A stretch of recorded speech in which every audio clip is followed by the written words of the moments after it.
बेटा रे दौड़ा के बाजार में मारबो गोली तोर कपार में रंगदारी जे करम भी बिहार में गड़ देबो गंगा जी किनार में।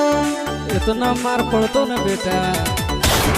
बेटा रे दौड़ा के बाजार में मारबो गोली तोर कपार में रंगदारी जे करम भी बिहार में गड़ देबो गंगा जी किनार में। कहो चिंटू आशीष के कारण सुनाबो बेटा सब गोली मारबो ताएगो गिनबो तोरा बाप के न तोरा दादा के चिन्हबो बेटा सब गोली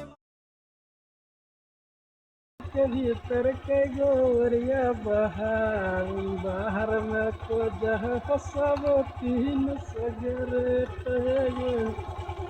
बाहर में कर हमारे तीन मरले है ना मत हम मर गई